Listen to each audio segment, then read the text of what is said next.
okubeera nti nno tukozesa obulamu obwo okubeera nga tukola ebitugasa, n'abeera nga tusobozesezza okusembera nga ekitusembeza kwe kubeera nti tusaala salatu al maghrib, n'okubeera nti twejjukanya ebimu ku bikwata ku ddiini ya Allah. Omulundi ogwasembayo twamaliriza nga hadithi yali esembayo ekwatagana ku baabu annafaqat ala al-iyal, omulyango ogwogera ku kulabirira abantu bo. Kiri oba kyateeka omuntu okulabirira abantu be abawaka. Ekyokubiri, emaali gy'osaasaanyiza ku bantu bo ab'ewaka yeesinga emaali gy'osaddaakira omwetaavu yenna. Omulundi ogwayita twakiraba abantu abamu ebiseera ebimu balowooza nti bw'olabirira oba bw'owa omuntu wo ow'oluganda oba abantu bo abawaka tofuna muki mpeera. Twakiraba nti okulabirira abantu bo kiri waajibu, kyaki kyateeka, era omuntu yenna atalabirira bantu be aba afunye omusango mu maaso gaani ga Allah tabaraka wa ta'ala. Ekyokubiri, saddaaka gy'osaddaakira omuntu owawaka yeesinga saddaaka gy'osaddaakira omwetaavu omulala yenna. Twakiraba nti as-sadaqatu ala al-miskin sadaqa, saddaaka gy'osaddaakira miskin ebeera ki saddaaka, naye wa ala dhi rahmi gy'osaddaakira owaluganda sadaqatun wasilatun, kuba ku saddaaka ate bumaamu n'okuyunga oluki oluganda. Kati alwajibu ekyetteeka tukimanyi bulungi nti teriiyo kintu kya sunna kisinga kya farada. Farada yesinga sawa'u fard nga farada ya fardu ain oba fardu kifaya yesinga sunna. Twakiyogera nga hadithi ya Abi Hurairah radhiyallahu anhu etegeeza netugamba nti Allah tabaraka wa ta'ala agamba ma takarraba ilayya abdi bi shay'in, omuddu tayinza kusembera kumpi na kintu ahabba ilayya kisinga kwagalwa gyendi mimma iftaradtuhu alayhi, kisinga ekyo kye namulalikako. Bwe kuba kusaala teriyo swala esinga swala ki 5. Bwe kuba kusaddaaka teriyo saddaaka esinga zaka, kuwaayo kusinga zaka. Bwe kuba kubeera nti nno nga bwe twakiraba wano, bwe kuba kulabirira teriyo kisinga kulabirira bantu bo abawaka. Mubeere bakakafu buli wokwatanga mu nsawo okuleka akameeza, manya nti otaddeyo mu maaso ga Allah. Mulongoose bulongoosa ki niya, nga Nabbi sallallahu alaihi wasallam bwe yagamba nti innaka lan tunfika nafaqatan, tolina kuwaayo kujja kuwaayo tabtaghi biha wajha Allah, ng'onoonyaamu kusiimibwani Allah tabaraka wa ta'ala, illa ujibta alaiha, okujjako ng'ofuna empeera, hatta ma taj'aluhu fi fiyyi imra'atik, n'okutuusiza ddala kyoteeka mu kamwa ka mukyalawo, bimaana emmere gy'omukola ki gy'omugulira. Kati mwe mulongoose bulongoosa niya. buli wokwata akameza eniya girongose nti Allah yagamba nti wa ala almauludi lahu rizquhunna wa kiswatuhunna bilma'ruf. Buli wogulira mukyala w'emmere manya nti ofuna empeera. Buli wo mugulira olugoye ofuna empeera. Lwaki? Kiri wajibu kugwe okuliisa mukyala wo, kiri wajibu kugwe okumwambaza. Era bw'oba tobikoze ng'olina obusobozi fa anta athimun, gw'oli mwonoonyi. Era Allah tabaraka wa ta'ala ajja kubuuza ku nsonga eyo. kullukum ra'i wa kullukum mas'ul an ra'iyatihi. Ogwo omulyango twasembyayo ne hadith egamba al-yadu al-ulya khairu min al-yadi as-sufla. Omukono ogwa waggulu gwe gusinga omukono ogwaki ogwa wansi. Nabbi n'atunnyonnyola omukono ogwa waggulu gwe guliwa hiya al-munfiqa, gwe guwaayo. Was-sufla n'ogwa wansi hiya as-sa'ila, gwe gugenda gwe gusaba. Kati fubanga nnyo okubeera min al-yadi, obeere mu yadul ulya, tobeeranga min yadi as-sufla, omukono gwaki ogwa wansi. Kati kiba kitegeeza nti hadith eyo fihi al-hathu, mulimu okubiriza abantu okukola. Omulimu gufaanana gutya? Teriyo mmere gy'osinga kulya esinga bulungi okusinga eyo gy'okoze gy'olidde mina amali yadik, gy'ojje mukono gwo, gy'ojje muki mu mukono gwo. Omulimu kakube gutya?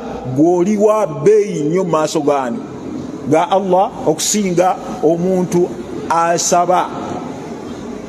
Omuntu asabiriza ogwo musiiba oguba gumugwiridde.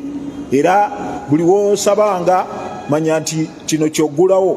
Man fataha baba almas'ala, omuntu yenna aggulawo omulyango gw'okusabiriza, fataha Allahu alayhi baba alfaqri, Allah amugulirawo omulyango gw'obwavu.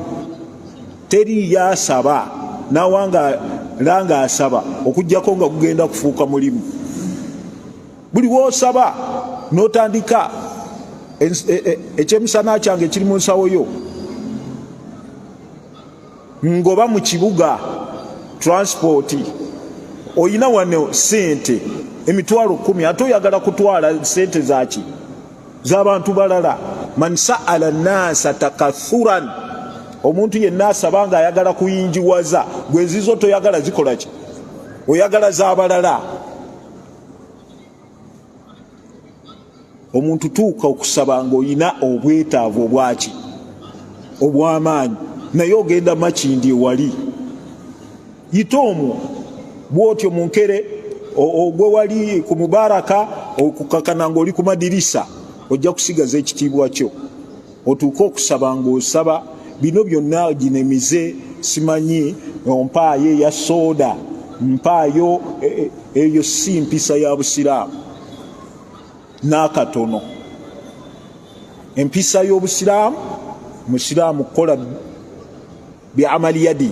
Lumu Nabbi yakwata omusajja mu mukono n'awulira nga gusala, n'agamba nti hadhihi yadu, guno omukono yuhibbuha Allah, Allah agwagala. Naye ogonda engalo, ogonda eki engalo, mbwogwo omulimu si gukola. Okusaba n'okukola kyekisinga obulungi. Kati nabwe ekityo baddu ba Allah tabaraka wa ta'ala tujja kutuuka ku mulyango gwennyini, babu dhammu almas'ala, mulyango mulamba era gulimu hadithi nyingi. Okuva ku ayagala osobola okugenda okuva ku hadithi 525 mu Riyadu Salihin.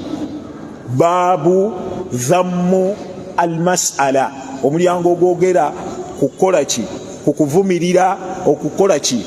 Okusabiriza. Abantu abamu basabiriza ate ne banyooma ate abakola. Anze ogwo omulimu si gukola. oli wa wansi mu maaso ga Allah. Al-yadul ulya khairu min al-yadi as-sufla. Al-yadul ulya hiya al-munfiqa wal yadu as-sufla hiya as-sa'ila. Gwe gukola ki? Gwe gusabiriza. Nabbi sallallahu alaihi wasallam mu hadith eyo n'agamba nti waman ibda biman ta'ul, tandikira ku bantu boyinako buki obuvunanyizibwa. Abantu bangi nnyo batandikira babatenda nga bagabi, okiraba, naye ate nga abantu be tabakola ki? Tabawa. Ibda biman ta'ul, tandikira ku bantu Allah be yakukwa buli buvunanyizibwa. Hadhihi amaana fi yadik, mukyalawo amaana Allah gye yakukwasa. Era aya egamba nti yauma yafirru almar'u min akhi wa ummihi wa abi wa sahibatihi wa bani. Kyekigenda okuddusa omusajja ng'adduka mukyala we obutatuukiriza Allah tabaraka wa taala obuvunanyizibwa, wasituka n'ogenda mu maka g'abantu abaali baliisa muwala waabwe no mugamba nti kati obuvunanyizibwa bwonna nkoleze ki? Mbwe okuwasa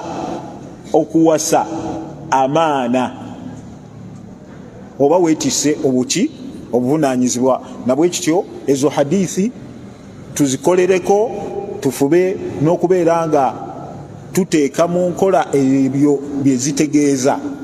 Olwaleero tugenda kutandika omulyango omupya, omulyango baabu al-infaq, omulyango ogwogera ku kuwaayo mimma yuhibbu, kwekyo ekintu ng'ojjamu ebyo byoyagala. Baabu al-infaq mimma yuhibbu, okubeera nti nno omuntu awaayo ekyo kyakola ki? Kyayagala. Waljayid, n'okuwaayo ekintu nga kirungi. Abantu abamu banoonyaamu ebintu ebikoze eki, ebyonoonese bye baagala okuwa abantu. Naye ekisooka tuyina mimma yuhibbu, ekintu kyokola ki? Kyoyagala. Ghaliban, ebiseera ebisinga omuntu atera okuwaayo ekyo kyoba oyagala. Ebiseera ebisinga kye kisiba kisinga obuki obulungi. Omutima gwo gwe kiba kwe gusibira ebiseera ebikikola ki? Ebisinga. Naye ate oluusi omutima gwo guyinza okubeera nga kyokola ki? Omutima gwo gwe kyagala si kyekisinga obuki obulungi. Naye omuntu bw'akwata n'awaayo mimma yuhibbu, ekyo kyakola ki? Kyayagala. Hadha dalilun, obwo buba bujulizi obulaga ala sidiki imanihi, obulaga nti ddala obukkiriza bwo bwa nnamaddala. Kiba kitegeeza nti nno owaddeyo kyosinga okwagala ng'okiweerayo oyo gw'osinga. Kwegamba owaayo kyoyagala ng'okiwa oyo gw'osinga okukola ki? Okwagala. Omuntu n'atunuulira ekisinga obulungi mu bintu bye oba n'akiwaayo. Ekisookera ddala, omuntu bw'abanga yakuŋŋaanya zaka oba yakuŋŋaanya swadaka, obusiraamu tebumukubiriza kujjamu kisinga bulungi mu maali y'omuntu. Era kyova olaba nti Nabbi sallallahu alaihi wasallam yagamba iyaka wa karaima amwalihim, nkwewaza okujjamu emaali yaabwe ekola ki? Esinga. N'ogenda mu kiralo ky'omuntu n'ogamba nti ente wano esinga okuvaamu amata yeriwa, eyo gy'oba oleeta. Obwo eba dhulumu, buba bulyazamaanya. Naye ate omuntu bwo obusiraamu bumukubiriza okujjamu, asobola okujjamu ekyo kyakola ki? Kyasinga okwagala oba kyayagala. Kakati ekisookera ddala mu mulyango guno Imaamu Nawawi rahimahullah yatandika ne aya eri mu Ali Imran eyekyenda mu ebbiri egamba lan tanaalu albirra, temugenda kufunira ddala bulungi. Lan tanaalu albirra, albirru kitegeeza ki? Yaani alkhairu alkathir, ebirungi ebingi. Kati Allah tabaraka wa taala agamba nti lan tanaalu albirra, temugenda kufuna buki? Bulungi. Ay lan tanaalu alkhairu alkathir, temugenda kufuna bulungi obungi. Oba walan tanaalu rutubata al abrar, temujja kutuuka ku ddaala lya bakozi baki b'ebirungi. Hatta tunfiqu mimma tuhibbun, okujjako nga muwaddeyo ebyo bye mukola ki? Bye musinga oba bye mwagala. Aya etukubiriza okubeera nga nti tetukola ki? Tetunoonyaamu bibi bye tuba tuwa abantu, wabula tulina oba bye tutakyayagala, bwe bagira bwe bati muleete engoye tugenda Gindi, noonoonyaamu engoye ezayulikayulika, nobeera nga zokola ki? Zoleeta. Noonyaamu engoye ennungi. Era kyova olaba nti Imaamu Nawawi rahimahullah yazzaako aya egamba nga tuvudde ku eyo lan tanaalu albirra hatta tunfiqu mimma tuhibbun. Aya eyokubiri gye yagera yagamba nti ya ayuha alladhina amanu, abange mmwe abaki? Abakkiriza. Anfiqu min tayyibati, muweeyo mu biki? Mu birungi. Makasabitum, ebyo bye muba mukoze eki? Mufunye. Wa mimma akhrajna lakum min al-ard, ne mu ebyo bye twabajjira bye mukoze ne mufuna. Oba wa mimma akhrajna lakum min al-ard, oba bye tubajjidde muki? Muki? Mutaka. Era londa mu biki? Waayo birungi. Kati aya eddako yagamba nti wala tayammamu alkhabitha minhu tunfiqun, temugendereranga, temunoonyanga alkhabith, ebibi ne bye mukola ki? Muwaayo. Noonoonyaamu bwe biba bijanjaalo, n'omala okulondalondamu bino ebiririddwa kawukuumi, n'ogeyita omwetaavu n'obikola ki? N'obimuwa. Kati kitegeeza nti Allah tabaraka wa taala agamba nti aya eyo yennyini, lwakuba Imaamu Nawawi rahimahullah yakomaawo naye agamba nti wala tayammamu alkhabitha minhu tunfiqun walastum biakhidhihi, nga nammwe senga biba bibaweereddwa temuli bakubikola ki? Kubitwala. Okujjako illa an tughmidu fihi, okujjako ng'omuntu amala nakuzibiriza okubikola ki? Okubitwala. Kwegamba nga mu mbeera yakumala kuwalirizibwa nnyo naawe okubeera nga obitwala. Kati ekisookera ddala tuyina okubeera nga tuwa abantu ebyo bye tukola ki? Era bw'otunuulira basahaba, bo baatunuuliranga nga Ibnu Umar, ekintu bwe yakitunuuliranga taqallaka bihi qalbuhu, ekintu omutima gwe ne gugenda ku kintu ekyo, yakisaddaakanga abeere ng'afunamu empeera ennyingi mu maaso gaani ga Allah subhanahu wa ta'ala. Kati olwaleero hadithi yaffe gye tugenda okutunuulira eva ku Anas radiyallahu anhu qaal kana Abu Talhata, yali Abu Talhata radiyallahu anhu aktharu al-ansari bil madinati mala, ye yali asinga ba answari eki esente emaali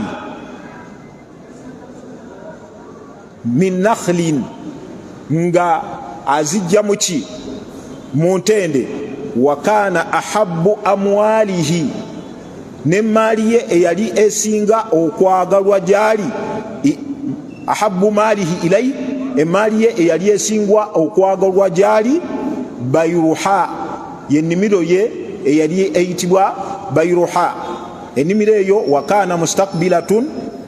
wakanat mustakbilatan enimiro eno yali yayolekera almasjid omuzikiti gwani gwa nabbi wakana rasulullahi sallallahu alaihi wasallam yalinga omubaka wa Allah yashrabu min ma'i fiha tayyib nabbi yalinga anywa muluzzi olwalinga mu nnimiro eyo amazzi amalungi bimaana lwalina amazzi amalungi nga nabbi ayingira mu nnimiro eyo nakola ki nanywa ku mazzi mu luzzi olwo olwalimu qala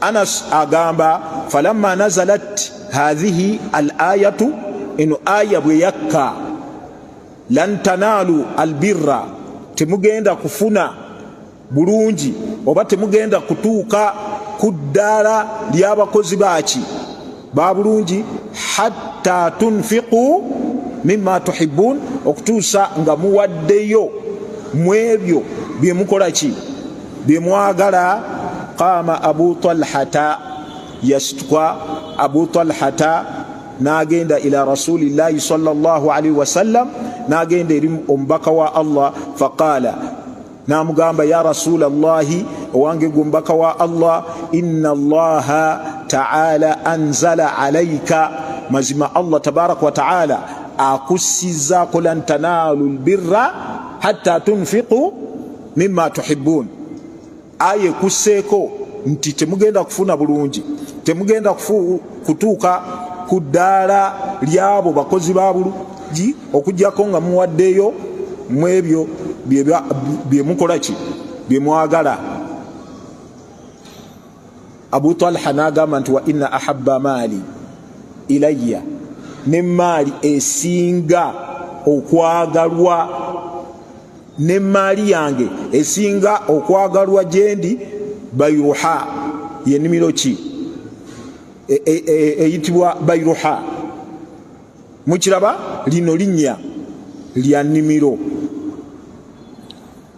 wa innaha sadaqa njiwaddeyo nga ki tunuulira sur'a gye yakozesa aya bwe yakka ye naakola ki emaali esinga obulungi gye yakola ki gye yawaayo era nabbi sallallahu alaihi wasallam namugamba arju nga Abu Talha agamba nabbi sallallahu alaihi wasallam arju birraha kansuubire birraha obulungi bwayo wa dhukhraha n'okubeera nti nno nja kugisanga nga Allah yaginteekerateekera ku lunaku lw'enkomerero kyava mugamba fadaaha ya rasulallah ennimiro eno giteeke owange gwe omubaka wa Allah haithu araka Allah Allah wonna waanaakola ki tunuulira awaayo gwe gwomanyi ya rasulallah fadaaha haithu araka Allah n'olwaleero omuntu awaayo n'emitima emeka ebiri bw'owaayo ate oyagala okusigaza obuyinza ku kintu ekyo n'okisigaza obuyinza ku kintu ekyo ne bukeesa enkya ng'ovudde mu nsi abaana bo ne baagala ekintu ekyo bakikole ki bakyeddize ne bano baawangayo fadaaha haithu araka Allah teeka wonna Allah waaba akukoze eki akulaze faqala rasulullahi sallallahu alaihi wasallam bakhin kino kigambo kikozesebwa ng'olaga omuntu nti kyakola oyongera okumwagazisa bakhin kyava mugamba dhalika maalun rabihun eyo maali yekola ki yerimu yegobolola ye mali eyaki eyamagoba okwata ennimiro y'entende mpeera mmeka zanaafuna ebbanga lyonna. Nabbi sallallahu alaihi wasallam amugamba dhalika malun rabih wakad sami'tu, era mpulidde makulta, ekyo kyokoze eki kyogambye, naye wa inni ara an taj'alaha fil aqrabin, naye ndaba wandigitadde mu bantu bo abaaki abooluganda, abantu bo gyoba ogikola ki. Olaba nabbi ng'alaga obukulu n'okusukuluma kw'okubeera nti nno osoosa abantu bo, era bw'amala omugamba bw'atyo famtathala Abu Talha faqala Abu Talha af'alu ya Rasulallah, ngenda kikola owange gwe omubaka waani wa Allah. Faqassamaha Abu Talha n'agabanya ennimiro eno fi aqarib, kuba eŋŋanda ez'okumpi, wa bani ammihi, n'abaana baaki baba kitaawe omuto. Muttafaqun alayhi, hadithi yayogerwa Bukhari ne Muslim. Olaba eyo ye nkola basahaba bannabbi sallallahu alaihi wasallam. Olaba Abu Talha kyeyakulembeza yagamba nti bwe yatunulamu nga emaali ye esinga obulungi eki Bayruha, ennimiro, n'agamba nti nno gye nyina okuwa, so si kunoonya aradi, ekintu ekibi kyoba owa abaki abeetaavu, wabula fuba nnyo okubeera nga owa ekyo ekisinga obulungi oba ekirungi mu mbeera efaanagana bwetyo. Bwe tutunuulira hadithi eno mulimu faida esooka mashru'iyatul infaq fi sabilillah, kiri mu njigiriza y'obusiraamu omuntu okubeera nga asaasaanya oba awaayo mu kkubo lyaki lya Allah tabaraka wa ta'ala. Okuwaayo okwo muddu wa Allah tabaraka wa ta'ala ekisooka obulungi bwa sadaqa, kullu mri'in fi dhilli sadaqatihi yawma alqiyama, buli muntu agenda kubeera mu kisiikirize kya saddaaka ye ku lunaku lw'enkomero. Sente z'okwata n'owaayo mu masjidi, n'owaayo mu kkubo lya Allah tabaraka wa ta'ala, ezo z'oba osigazza. Sente z'osigazza mu nsawo, ezo ziba ziweddewo. Mukimanyi bulungi hadithi gye mumanyi obulungi, nabbi sallallahu alaihi wasallam uhdiya lahu shat, baamuwa embuzi, era abantu be wakadi dhahaba alu nabiyyi kadi dhabaha alu nabiyyi sallallahu alaihi wasallam, abantu ba nabbi ne basala embuzi eyo, watasaddaqu biha illa katifaha, ne bagisaddaka ne balekawo okugulu kwayo. Faqadima nabiyyu sallallahu alaihi wasallam, nabbi bwajja, waqala ma baqiya minha, kiki ekisigaddewo, ki ekisigadde ku mbuzi eyasaddakiddwa oba gye baatuwadde. Aisha radhiyallahu anha n'amugamba nti ya Rasulallah, embuzi yonna embuzi tukoze eki,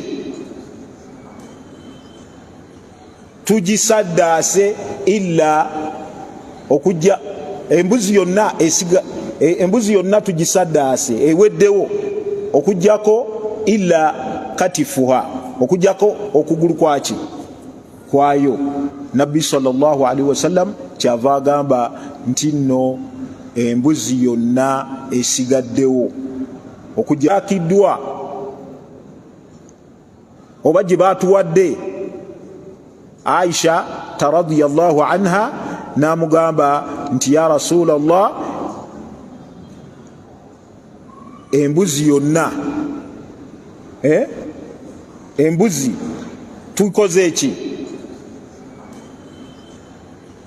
Tugisaddaase illa okujja embuzi yonna esiga embuzi yonna tugisaddaase eweddewo okujjako illa katifuha, okujjako okugulu kwaki kwayo. Nabbi sallallahu alaihi wasallam kyava agamba nti nno embuzi yonna esigaddewo okujjako okugulu kwe kutisigaddewo. Kitegeeza ki? Nti kino kye basigazza ekyo kyo tekikoze eki, tekigenda kusigalawo, wabula kye basaddaase kye kigenda okukola ki? Gwe buli wokwatanga nusu 10 ku Mande, ku Lwokubiri 10, ku Lwokusatu 10, ku Lwokuna 10 paka ku Sande, olwo lwe 7 n'osigaza miliyoni mu nsawo, olu7 lwe lusigaddewo, miliyoni egenze. Nabwe kityo hadithi etukubiriza okuwaayo fi sabilillah. Kyova olaba nti basahaba badhawu alhimam alaliya, abayina himma eyawaggulu, bo bwe bawulira nga Abu Talha bwe yawulira kiki kye yakola nti inna ahabba almal, emaali yange esinga obulungi yeriwa Bayruha, n'agikola ki?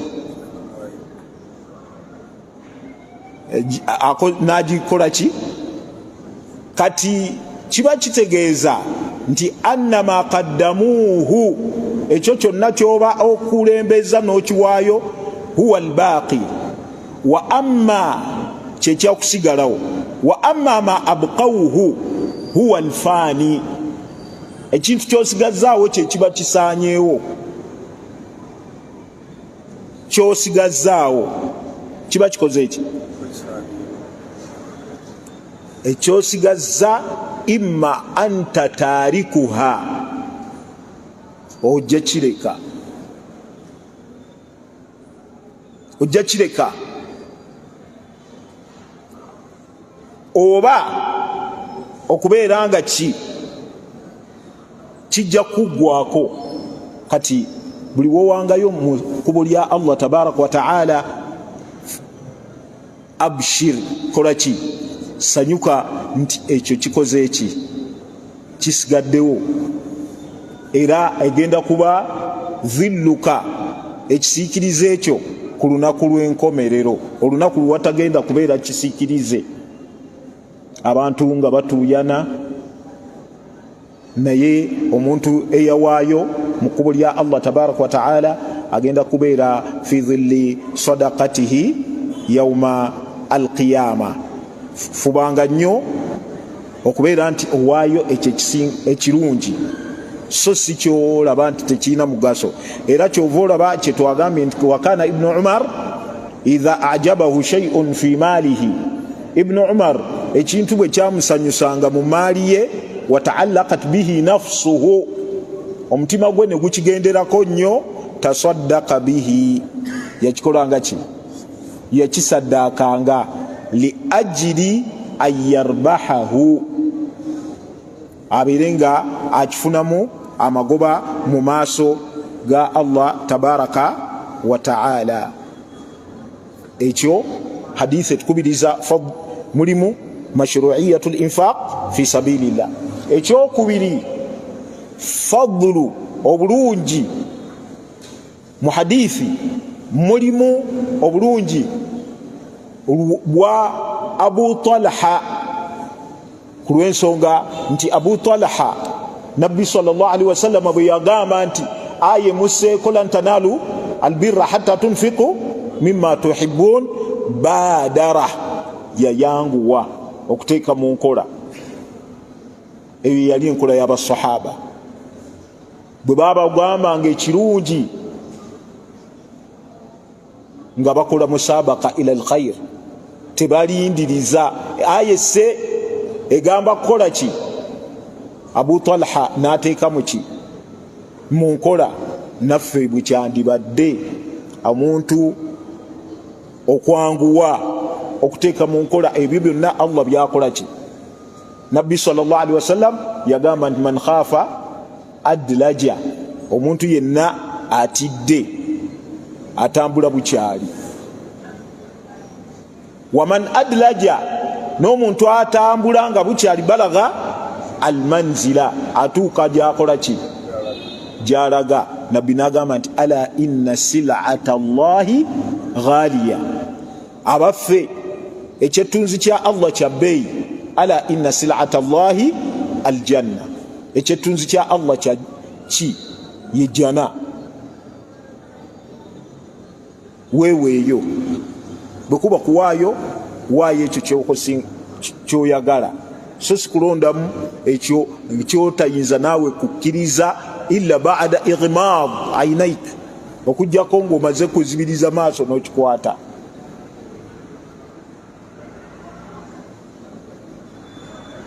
Kati mu hadithi mulimu fadlu al-infaq, enkizo n'obulungi bw'okusaddaaka ala al-aqaribi, ku bantu b'eŋŋanda zo. Abantu beki? B'eŋŋanda zo. Beera nga ofaayo okusaddaakira abantu b'eŋŋanda. Ekisooka Nabbi yagamba nti asadaqatu ala almiskini sadaqa, saddaaka gy'osaddaakira omwetaavu eyo eba saddaaka plain njereere, naye gy'osaddaakira owooluganda erimu ebintu bibiri. Ekisooka mulimu as-sadaqa, mulimu okusaddaaka. Ekyokubiri mulimu okuyunga oluganda. Byombi biri matulubaani inda Allah. Okusaddaaka kwetaagisa, n'okuyunga oluganda kukola ki? Kwetaagisa. Era omuntu ayunga oluganda aba atuukiriza Allah bw'aba abatenda, agamba nti walladhina yasiluna ma amara Allahu bihi ayusala, n'abo abayunga ekyo Allah tabaraka wa ta'ala kye yalagira okukola ki?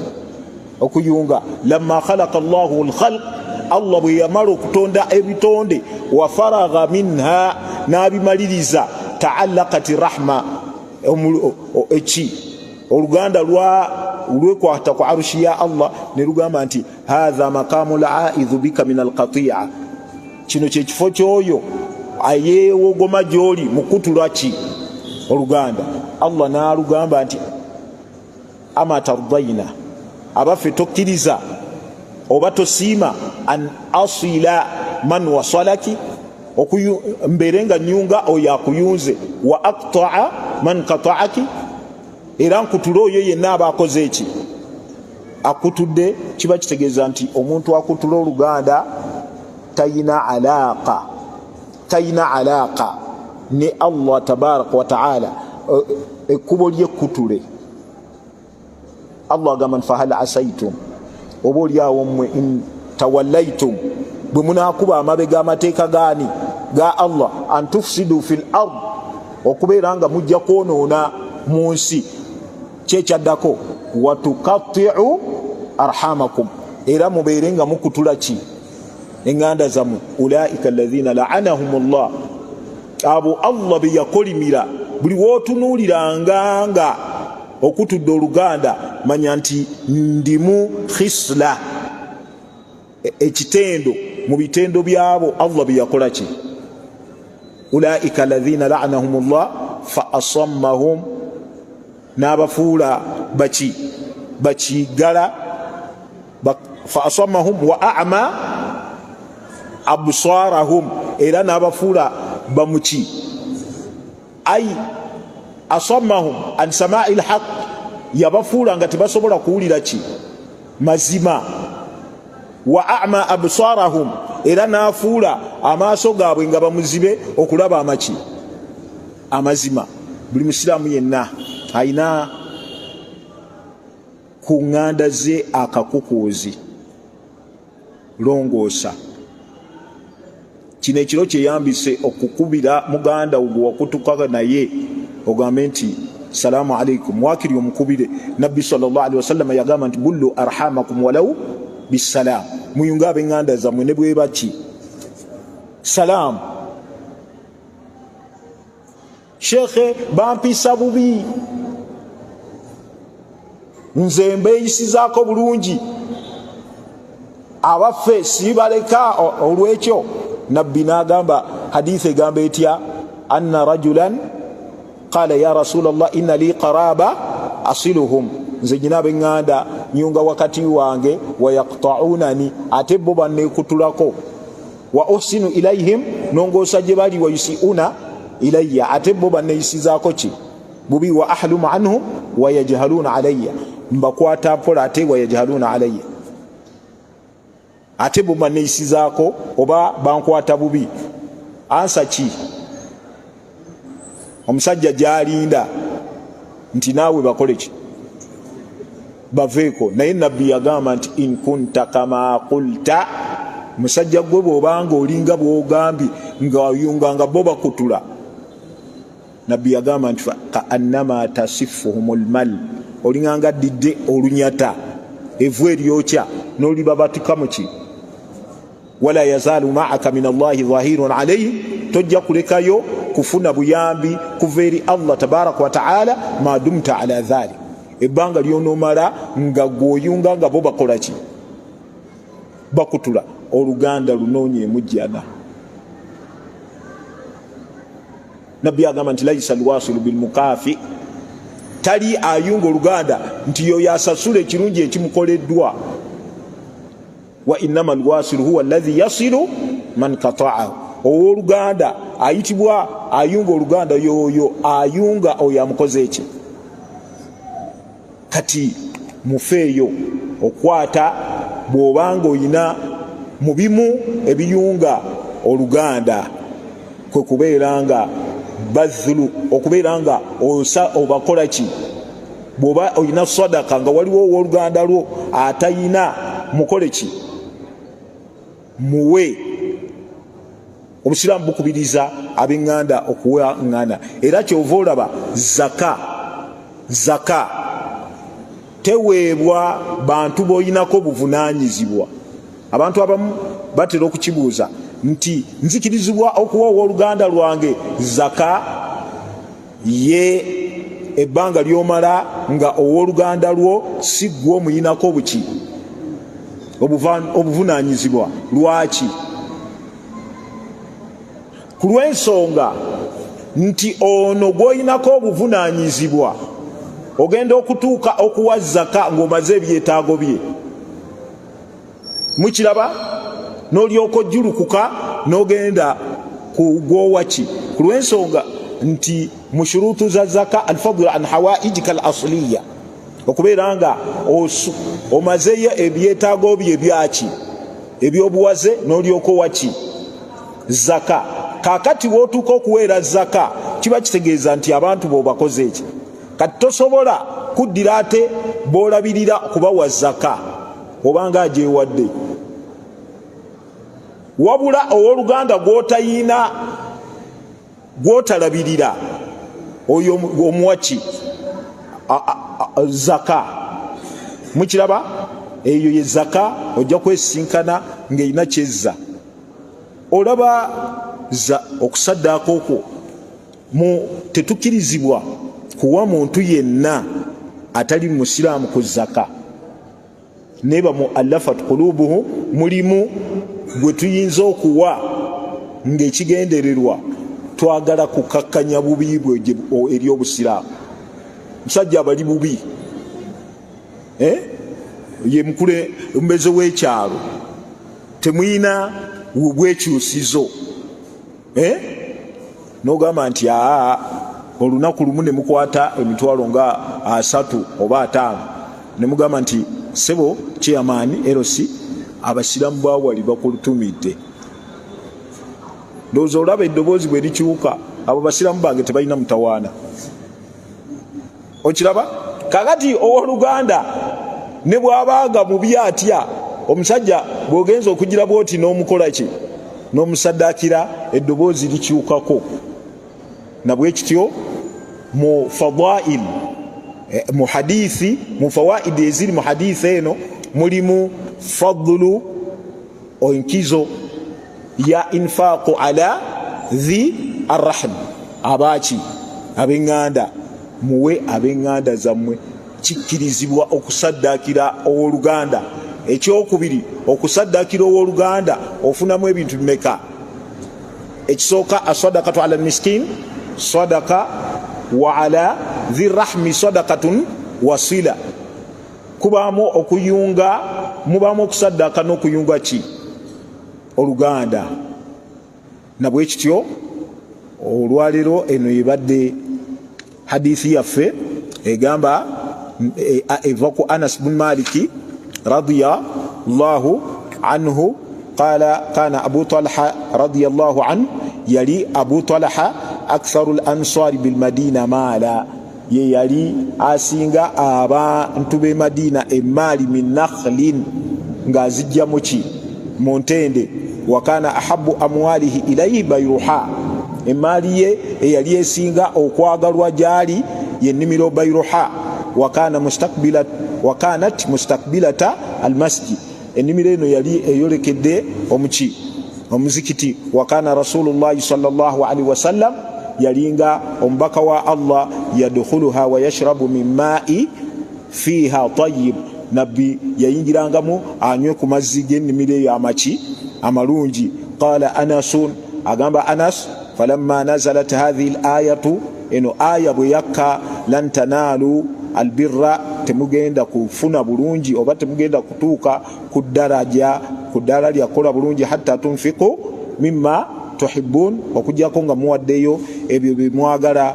Qama Abu Talhata, yayimirira Abu Talhata, yasituka Abu Talhata ila rasulillah, nagenda eri omubaka wa Allah. Faqala ya rasulallah, nagamba wange omubaka wa Allah, inna Allah ta'ala anzala alayka, Allah kusizako, lan tanalu albirra hatta tunfiqu mimma tuhibbun, Allah kusizako etteeka nti temujja kufuna bulungi okujjako nga musaddase ebyo bye mwagala. Wa inna ahabba mali, ne mali yange esinga obulungi bayruha, ye nimiro bayruha. Wa innaha sadaqatun lillahi ta'ala, njisaddase kulwa Allah tabaraka wa ta'ala. Arju birraha wa dhukhraha, njagala obulungi bwayo obugivaamu. Wa dhukhraha, n'okubeera nga Allah agintegekedde mu maaso oba ku lunaku lw'enkomerero. Ku lunaku lw'enkomerero, fadaaha ya rasulallah haythu araka Allah, owange gwe omubaka wa Allah, ennimiro eno giteeke Allah wakukoze eki wakulaze. Faqala rasulullah bakhin dhalika malun rabih, eyo maali ki bakhin, kigambo ekyokubeera nga oyagazisa omuntu. Bakhin hadha malun rabihun, eno maali egobolola.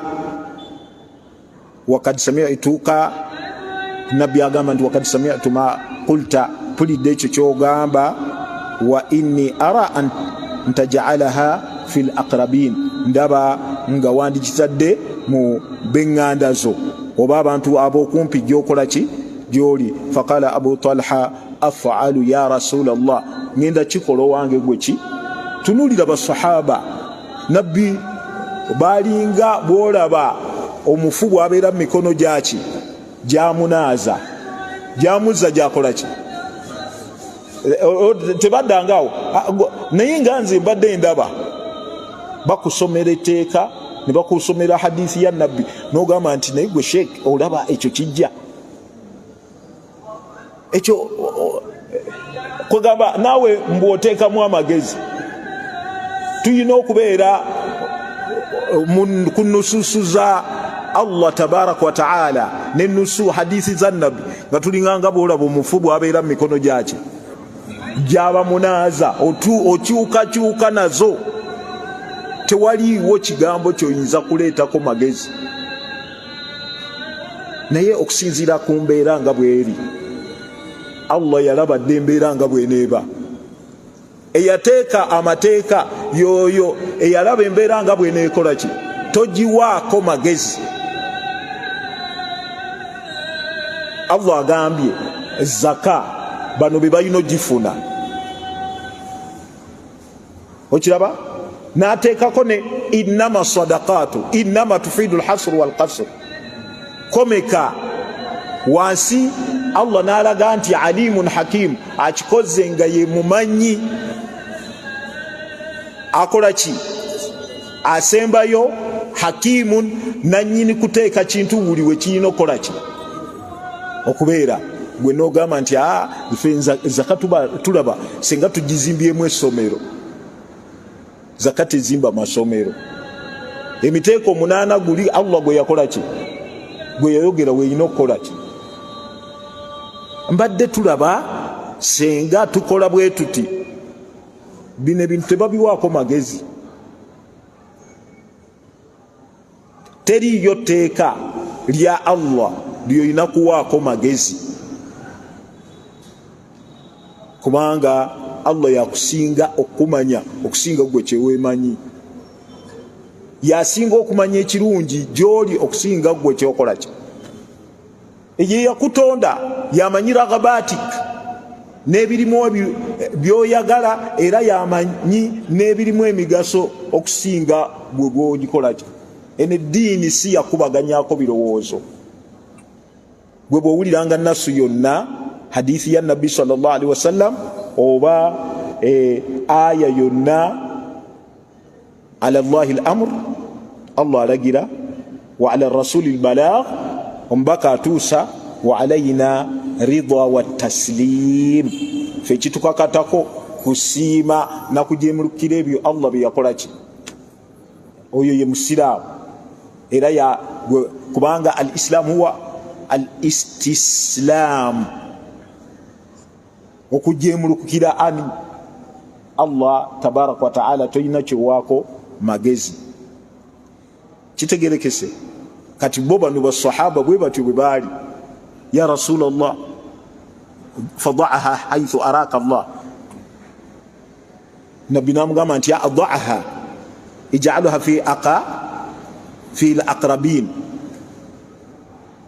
asaki af'alu ya rasulallah bwetyo bwetulina okuba af'alu ya rasulallah hadisi egambye eki nti nabbi agambye af'alu ya rasulallah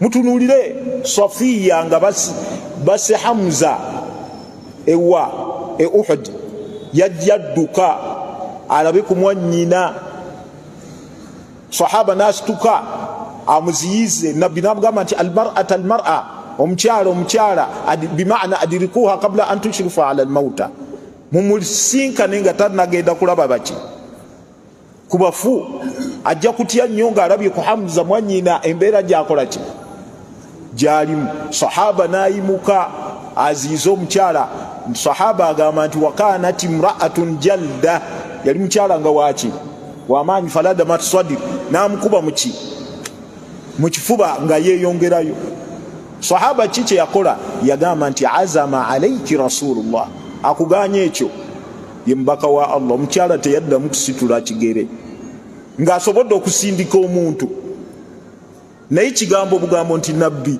agambye naye ffe nyina essuuti yange ngitemako ntya gwe tolaba nti sayika kuba kwonoona nyinza ntya okwambala egundi essuuti ekunukidde eno nabwekityo bo bali sibe baffe kyova olaba ikhtara Allahu linabiyihi Allah yalondera nabbi we abantu abasinga obulungi nga be balina okuba ashabuhu basahaba be abanamutaasa abanaawulira nga bw'aba agambye naye naffe bwetyo bwe tuli nabbi agamba nawe n'ogamba, nabbi agamba ne mukyalawo n'agamba naye olabika ekirevu ekyo tekikulabisa bulungi. Enkya olugendo okulaba omusajja ng'alina engeri gye yeesmaatinzeemu nabwe kityo baddu ba Allah bino byonna enkomerero yaabyo tugenda kusisinkana Allah waffe. Fallahu sa'iruna, Allah tabaraka wa ta'ala wakutubuuza ku buli kamu. Kati gubeera nnyo mwegendereza ku mateeka gani ga Allah, towa amagezi. Ekyo Allah kyagambye kyekikola ki kyekiba kisembayo. Kati bano basahaba oli natuuka nogamba nti ekyo tebakikola olw'okuba tewaalinga mmere.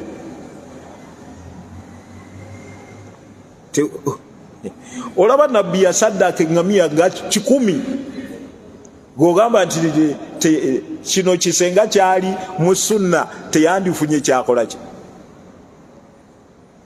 Ekyo tebakikola olw'okuba tebayinanga ki kuyidi balyanga ki. Eyo yennyini gye bandikyusiza ne bagiteekako ku mukolo senga gwa ddiini.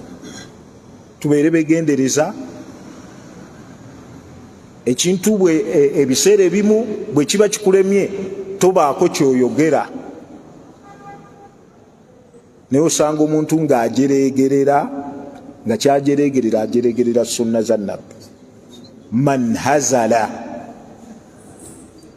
alhazl okujereegerera sunna za nabbi kikuleetera okubeera nti oyinza okuva mu busiraamu.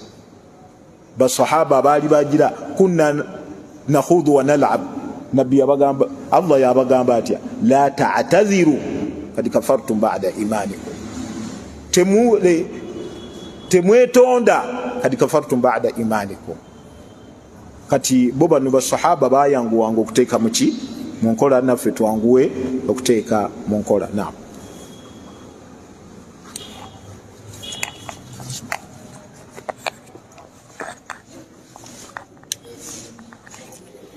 Allahu akbar, Allahu akbar,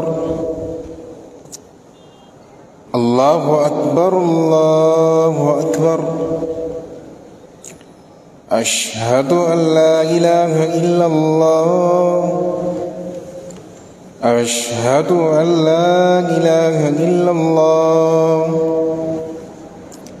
ashhadu anna Muhammadan Rasulullah, أشهد أن محمدا رسول الله. حي على الصلاة، حي على الصلاة، حي على الفلاح، حي على الفلاح. الله أكبر، الله أكبر، لا إله إلا الله.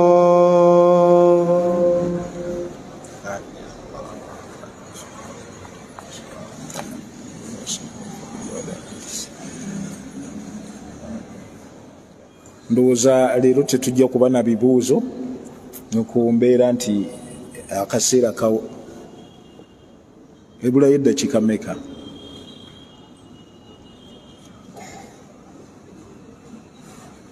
ziweddeyo.